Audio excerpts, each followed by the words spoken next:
certainly hope you didn't forget that, and that you took the time to thank your mother or express gratitude in some way. If you didn't, good luck digging out of that hole. Or perhaps if your mother has already passed on into glory, you spent some time intentionally reflecting or remembering or telling stories. So, on behalf of everybody who forgot, to all the mothers, happy Mother's Day. We are thankful for you. So, as I reflect on that, this is an interesting thought, and I even kind of commented on this in the sermon yesterday. So if you missed it, you can go back and watch it or listen to it in its entirety. But here's an interesting thing. So my kids go to their linen closet, and magically there are clean towels that just seem to grow there, and they're magically folded and fresh every single time. It's amazing how this just happens. The reality is, it doesn't just happen because mom is very busy at work, diligently exhausting herself to make sure that our house is managed well.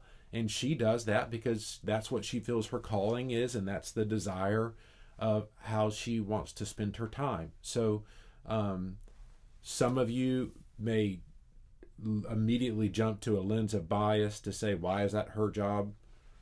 That's her calling. That's her desire. That's what she's chosen to do. And so that's the way our house works. And your house may work like our house does. So here's the point. We oftentimes we go through our rhythms of life, and there are things that somebody, it may be a mother, a father, a caregiver, someone on your team at work, whatever, that just they're doing their job behind the scene and you never see them, but things are just provided or in place for you to be able to do what you do. So wherever those situations occur in your life, it may be the fact that you are able to go through the line at the grocery store and the shelves are stocked. Well, that's because somebody is working diligently to make sure that things are there for you. Or it may be you go to the dumpster and there's room to put the trash because somebody came and emptied that dumpster. I mean, these examples exist all around us where there are people behind the scenes working diligently so that you can follow through and experience your life as you want to. So I think we should learn practically how to pause and thank those people wherever they are in your life. More importantly, that is an idea that we could launch a beautiful principle of faith.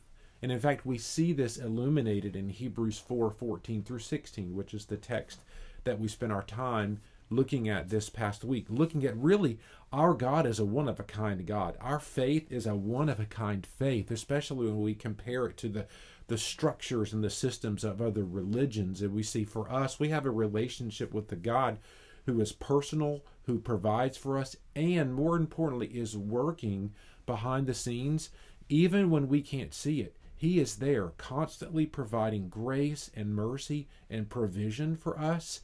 And I hope that you can reflect on stories in your life where you can see that God had been working and orchestrating a situation all around you, that there's no explanation other than, God, you were at work. And in those moments, we can pause and thank Him and worship Him and celebrate that we have a God who cares so much to be actively involved in our life, drawing us into deeper relation.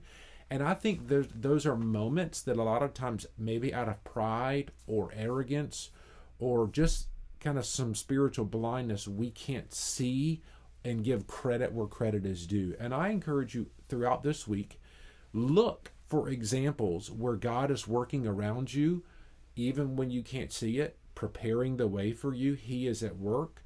You be looking for those moments and then actively pause to worship Him and to celebrate Him, because our response to His activity is action on our part to worship, to boldly come before Him with confidence, approaching Him with our needs, because if He's been faithful to provide in the past and to work in advance in the past, He'll be faithful to do that now and in the future.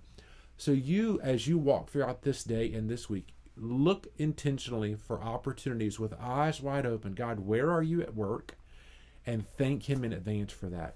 Continue to come boldly through prayer and through study of His Word to see Him more vividly because he's not hiding. He's right in front of you. If only you can open your eyes to see and thank him and respond in worship. Be encouraged today. You may want to listen to the rest of that sermon where we broke down those verses, Hebrews 4:14 through 16, or also navigate the rest of our website for other thoughts or encouragement to you. Reach out to us if we can help you in any way. But be encouraged today that God loves you. He's going ahead of you, and you can boldly access him, a God full of grace and mercy who is working around you even when you can't see it. Be blessed and see you next time.